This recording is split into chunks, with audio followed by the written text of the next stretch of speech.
जय हिंद दोस्तों। आज की क्लास प्रारंभ उससे पहले आपको बता दें कि आपने अनअकैडमी अब तो डाउनलोड कर ही लिया होगा, ना किया हो तो कर लें। और उसमें जाकर के आपको फ्री प्लान अनअकैडमी के माध्यम से मिल रहा है, जिसमें आपको MPPSC सिलेक्ट करके सुमित जैन रेफरल कोड डालना है और फ्री में लाभ ले सकते हैं। आपको बता दें कि फ्री प्लान के अंतर्गत आपको 500 प्लस लाइव क्लासें मिलेंगी, जिसमें आप अपने डाउट्स भी क्लियर कर सकते हैं। टॉप 50 से ज़्यादा टॉप एजुकेटर आपको इसमें अध्ययन कराएंगे। साथ ही साथ डेली और वीकली फ्री मॉक टेस्ट होते हैं, जिसमें आप अपना एनालिसिस कर सकते हैं।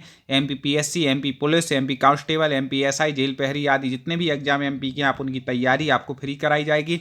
फ्री में लाइव क्विज भी है, जिसमें 20,000 प्लस क्वेश्चन है। उसके माध्यम से भी आप अपनी तैयारी कर सकते हैं। T20 सीरीज डेली सोमवार से लेकर के शनिवार तक रात को 8 बजे होती है। 20 मिनट में 20 प्रश्नों के उत्तर आपको देते हैं। तो इस प्रकार से बेनिफिट्स हैं। आपको फ्री प्लान के MP के टॉप एजुकेटर आपको पढ़ाएंगे। आप साथ ही साथ डेली लाइव क्लास आप इसमें पढ़ सकते हैं। इसके अंतर्गत आपको बता दें कि फ्री क्लास में आप MPPSC, MP पुलिस, MPSI आदि जो भी आपके MP के एग्जाम हो रहे हैं उन सब की तैयारी कराई जाएगी। चलिए अब क्लास।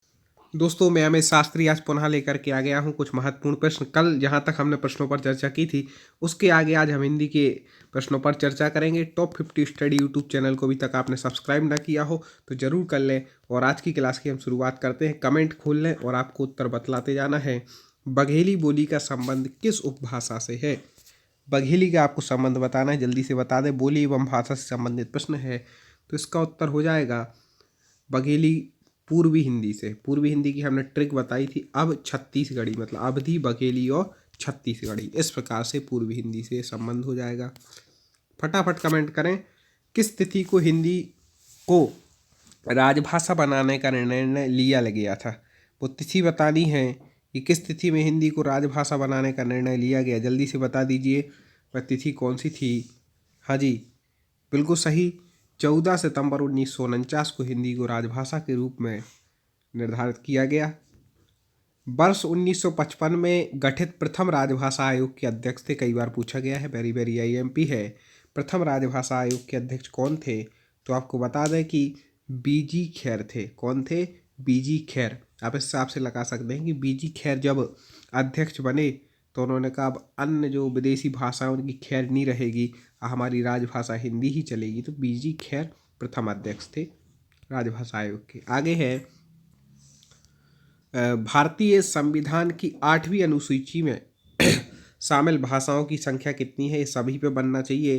तो आपको बता दें उनमें जो भाषा की संख्या है वो टोटल 22। कितनी है? 22 है अनुसूची में भाषाएं। हिंदी की आदि जननी किसको कहा जाता है? बहुत सरल प्रश्न है लेकिन कई बार पूछा गया है। तो हिंदी की आदि जननी है संस्कृत। ठीक है। 8वां विश्व हिंदी सम्मेलन 2007 ईस्वी में आयोजन स्थल था। ये कई बार पूछा गया 2007 का। वैसे और भी सम्मेलन, लेकिन 2007 का सबसे ज़्यादा पूछा जाता है। तो ये कहाँ पर हुआ था? तो आपको बता दें कि जो 8वां विश्व हिंदी सम्मेलन 2007 में हुआ वह न्यूयॉर्क में हुआ था। ठीक है। निम्नलिखित में से कौन भारोपीय परिवार की भाषा नहीं है? भारोपीय परिवार की आपको भाषा बताना है कौन सी नहीं है। तो आपको बता दें कि मराठी, गुजराती तो है, हिंदी तो है ही, मलयालम नहीं है। ठीक है। बाकी मराठी, गुजराती और हिंदी भारोपीय परिवार की भाषा है। हिंदी दिवस कब मनाया जाता है? वेरी वेरी IMP, जल्दी से कमेंट कर दें। दोस्तों, प्रश्न पसंद आ रहे हो तो लाइक ज़रूर करना वीडियो को। 14 सितंबर को हिंदी दिवस मनाया जाता है। ठीक है। विकास की दृष्टि से प्राकृत की पूर्वकालीन अवस्था का नाम क्या है? प्राकृत की पूर्वकालीन अवस्था का नाम विकास की दृष्टि से, देखो हम क्वेश्चन पर टिक लगा रहे थे लेकिन आंसर पर ही टिक लग गया। पाली। क्या है? पाली। पश्चिमी हिंदी की दो बोलियों का सही युग्म है। पश्चिमी हिंदी की दो बोलियों का सही युग्म बताना है कौन सा है, पश्चिमी हिंदी के अंतर्गत आती है। तो अभी अपन ने पढ़ी थी, पूर्वी हिंदी की है। ब्रज बघेली ये भी नहीं है, छत्तीसगढ़ी बांगरू ये भी नहीं। हाँ, खड़ी बोली और बुंदेली, ये क्या है? पश्चिमी हिंदी की है। ठीक है। खड़ी बोली हिंदी, बुंदेली। अर्धमागधी अपभ्रंश से विकसित बोली है। अर्धमागधी अपभ्रंश से कौन सी बोली विकसित हुई? तो अर्धमागधी अपभ्रंश से बघेली विकसित हुई है। ठीक है दोस्तों, आगे देखते हैं। थोड़ा आंसर देखे जाते हैं, आगे बढ़ते हैं। बहुत महत्वपूर्ण प्रश्न आ गया, वेरी वेरी IMP। कई बार लोग पूछा गया, इसमें कन्फ्यूज होकर गलती करके आए हैं। आपको बताना है देवनागरी लिपि का सही क्रम। जल्दी से बता दे। तो मैंने बताया सबसे पहले जो लिपि आई थी वह कौन सी थी? ब्राह्मी लिपि आई थी। तो आप देख ले, इसी में दिया है ब्राह्मी लिपि, फिर गुप्त लिपि, फिर नागरी, फिर देवनागरी। ठीक है, नागरी से हुई देवनागरी। ठीक है, ब्राह्मी से गुप्त लिपि, गुप्त से नागरी, नागरी से देवनागरी, इस प्रकार से। भाषा की सबसे छोटी इकाई क्या है? बिल्कुल भी कंफ्यूज नहीं होना है। भाषा की सबसे छोटी इकाई वर्ण है। याद रखिएगा, शब्द मत कर देना, वर्ण है, अक्षर, ध्वनि। ठीक है, इनको ही कहते हैं वर्णमाला कहते हैं। वर्णमाला किसके समूह को कहेंगे? तो वर्णमाला कहेंगे वर्णों के व्यवस्थित समूह को। याद रखिएगा, वर्णों के व्यवस्थित समूह को क्या कहते हैं? वर्णमाला। बिल्कुल याद रखिए, व्यवस्थित समूह, नहीं तो वर्णों के संकलन करके आ जाओ, गलत नहीं, पूरे ऑप्शन देखना है। निम्न में से कंठ ध्वनियाँ हैं। तो पहले ही आपको पिछले वीडियो जो प्रैक्टिस सेट कराए तो बता चुके हैं कि पूरा का वर्ग कैसा है? कंठ है। तो का और खा कैसी हो जाएगी? कंठ ध्वनियाँ, उच्चारण स्थान कंठ हो जाएगा। स्थान के आधार पर बताइए कि मूर्धन्य व्यंजन कौन से हैं? कंठ होगा मूर्धा से बोले जाने वाले आपको व्यंजन बताना है। तो डा और ढा। ठीक है,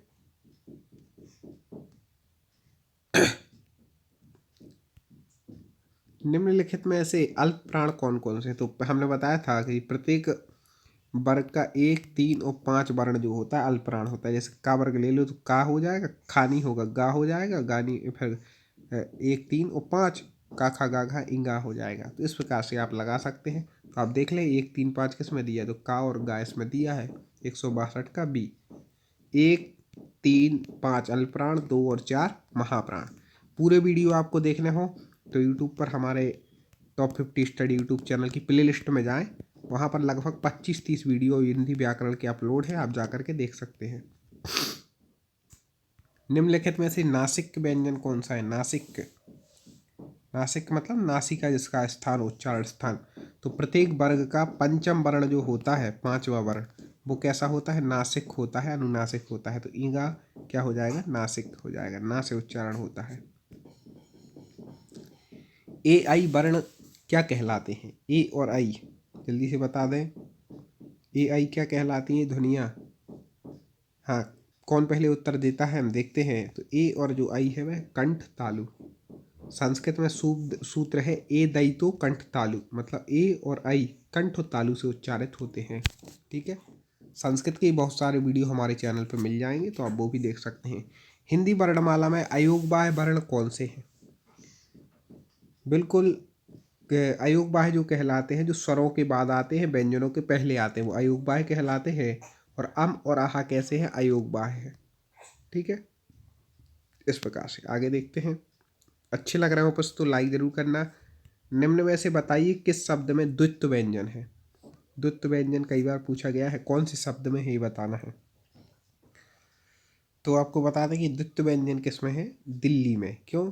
ला और ला, मतलब 2 व्यंजन एक साथ, एक आधा एक पूरा ऐसा आ जाए तो उससे द्वित्व समझ लेना। ठीक है, एक से होना चाहिए शब्द। सा सा साहा कौन से व्यंजन है? कई बार बता चुके, बिल्कुल भी कंफ्यूज नहीं होना है।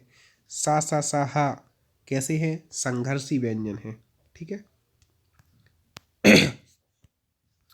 निम्नलिखित में से बताइए कि नवीन विकसित ध्वनियाँ कौन सी हैं? नवीन विकसित ध्वनियाँ बतानी है, कई बार पूछी गई हैं। हाँ जी, खा और गाय कैसी है? नवीन विकसित ध्वनियाँ। निम्न में ऐसे कौन सा घोष वर्ण है? घोष, जल्दी से बता दें। घोष,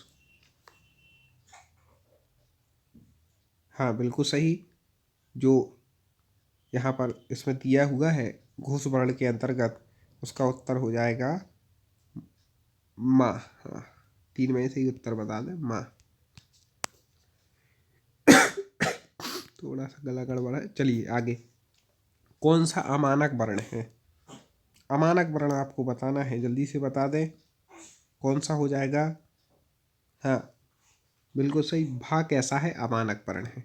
दोस्तों लाइक ज़रूर करें, अभी तक वीडियो को ना किया हो चैनल को सब्सक्राइब करें और वीडियो को आगे शेयर जरूर करें। अगले वीडियो में पुनः चर्चा करेंगे। जय हिंद। दोस्तों एक और महत्वपूर्ण बात बता दें कि अनअकैडमी ऐप में MPPSC के लिए फ्री टेस्ट सीरीज चालू हो गई है, जिसमें से आपको 20 मिनट में 20 प्रश्नों के उत्तर देने हैं। डेली ये आपका एनालिसिस होगा और इसमें T20 सीरीज में वीकली फ्री लाइव फुल आपको मॉक टेस्ट यहाँ पर दिया जाएगा। MPPSC प्रीलिम्स, जेल प्रहरी, MP police constable, sub inspector सभी पेपर कि आपको एनालिसिस टॉप एजुकेटर के माध्यम से कराया जाए। आपको यदि जुड़ना चाहते हो, आप पढ़ना चाहते हो तो डाउनलोड करें अनअकैडमी ऐप प्ले स्टोर से और फिर वहाँ पर MPPSC आप सेलेक्ट करेंगे। MPPSC सेलेक्ट करने के बाद आप जैसे ही सुमित जैन रेफरल कोड डालेंगे तो आपके लिए फ्री प्लान चालू हो जाएगा। तो आप इसको याद रखें और अच्छे से तैयारी करके आप लाभ ले सकते हैं। तो फ्री यदि आपको पढ़ना है तो रेफरल कोड डालना है सुमित जैन और फ्री प्लान आपका शुरू हो जाएगा। तो इस प्रकार से आप लाभ ले सकते हैं। जय हिंद।